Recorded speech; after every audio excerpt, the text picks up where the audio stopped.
Menteri Keuangan Purbaya Yudi Sadewa sidak ke kargo impor Pelabuhan Tanjung Priok, Jakarta Utara. Sidak untuk mencegah penyelundupan yang kerap terjadi di jalur hijau impor.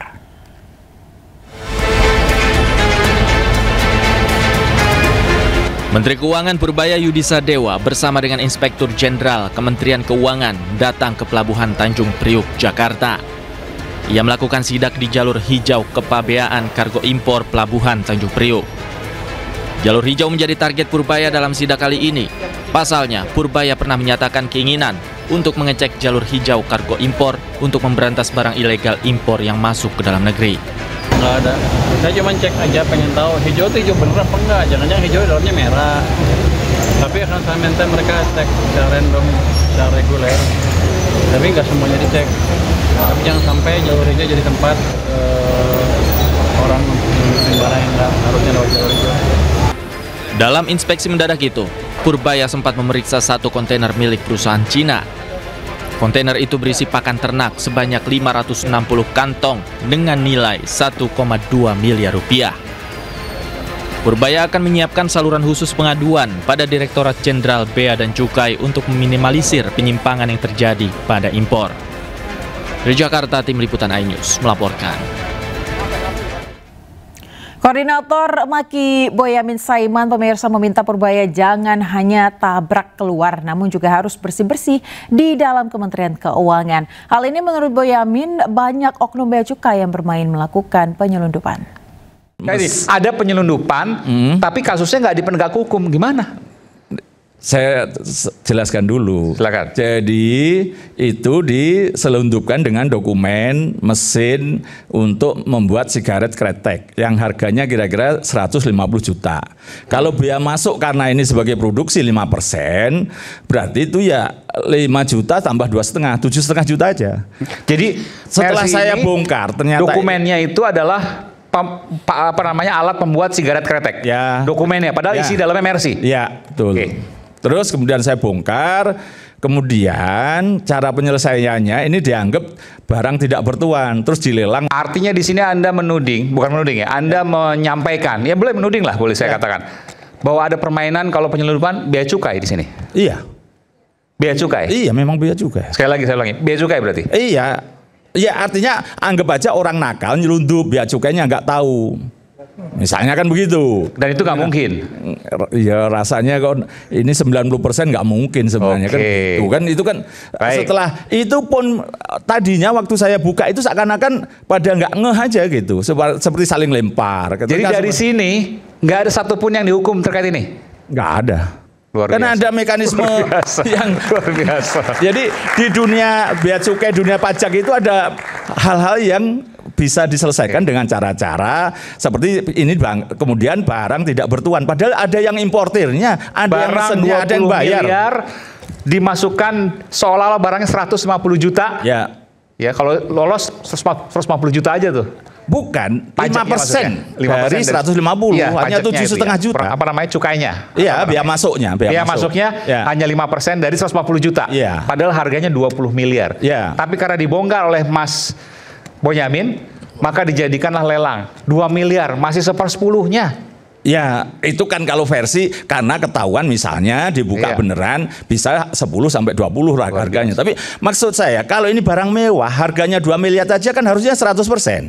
Ya. 2 kali 2 4 miliar. Oke. Jadi loh negara malah bisa lebih dapat untung lagi gitu. Nah, inilah tugasnya Pak Purbaya. Ya boleh keluar tabraki semua, tapi ke dalam juga harus ditabrak. Ini bicara 4 miliar. Nanti hitung-hitungan mati. Pemirsa, Komisi Pemberantasan Korupsi klaim mulai selidiki dugaan korupsi proyek kereta cepat Jakarta-Bandung atau WUSH. Mantan Menko Polhukam Mahfud MD sebut KPK tak perlu tidak perlu laporan untuk selidiki dugaan korupsi WUSH tersebut.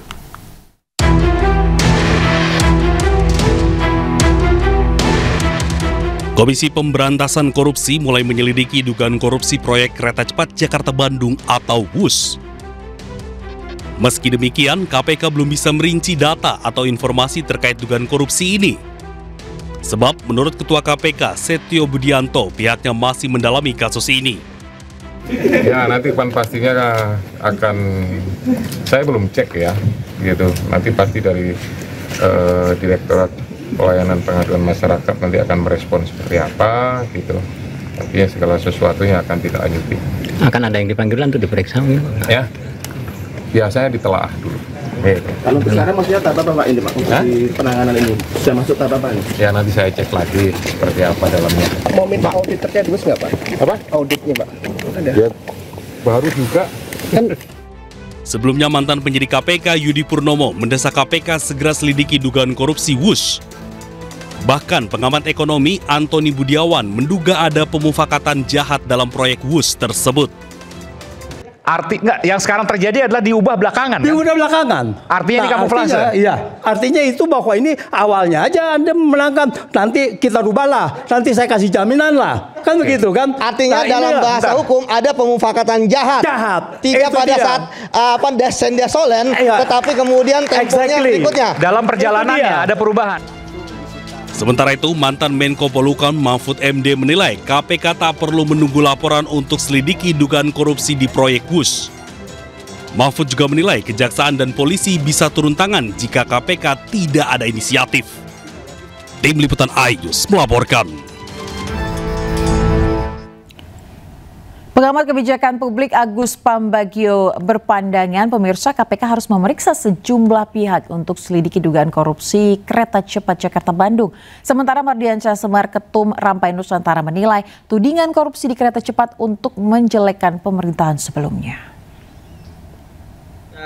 Yang ingin Anda tanggapi dari pernyataan Ketua KPK tadi bahwa akan mengusut dugaan korupsi di WUS? Ya, dugaan korupsi yang mana? Kalau markup sih saya rasa dari saya mengikuti dari 2015 sepertinya hampir tidak ada ya, kecuali konstruksinya. Ya kalau KPK itu KPK mencari, jangan menunggu laporan Pak Mahfud lah, Pak Mahfud juga. Jadi kalau mau dicari kemungkinan ada korupsinya, dicari di waktu kontraktor-kontraktornya, mulai dari Wika dan sebagainya itu kan ada. Kemudian di Cinanya juga. Nah, kita berdoa supaya KPK-nya Cina kalau itu bisa juga mencari itu. Tapi jangan suruh orang seperti Pak Mahfud memberikan bukti. Ya KPK cari sendiri kan tugas. Ya. Tapi saya melihat bahwa ada beberapa argumentasi yang dibangun itu cenderung lebih bukan untuk mengungkap dugaan kasus ya, tapi lebih ingin mendiskreditkan orang-orang tertentu atau pemerintahan di masa lalu. Nah, apabila memang ada indikator kuat terkait tindak pidananya, menurut saya nggak ada masalah juga untuk ditindaklanjuti. Tapi jika memang akhirnya wacana itu mendahului fakta-fakta hukum dan lain sebagainya, akhirnya narasinya kan terkesannya. Presiden ke-7 RI Jokowi tidak tolak tanggapan jika proyek kereta Jakarta-Bandung atau WUS alami kerugian. Menurutnya, utang proyek WUS senilai 116 triliun ini bisa berkurang seiring berjalannya waktu.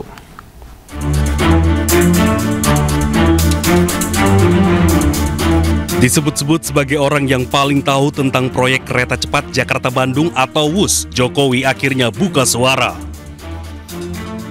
Jokowi menyebut proyek WUS dibangun untuk mengatasi kemacetan di Jakarta dan Bandung sekaligus meningkatkan produktivitas masyarakat. Mantan Gubernur DKI Jakarta itu juga menolak jika ada yang beranggapan jika WUS mengalami kerugian. Transportasi massal, transportasi umum itu tidak diukur dari laba, tetapi adalah diukur dari keuntungan sosial. Social return on investment. Apa itu? Misalnya pengurangan emisi karbon,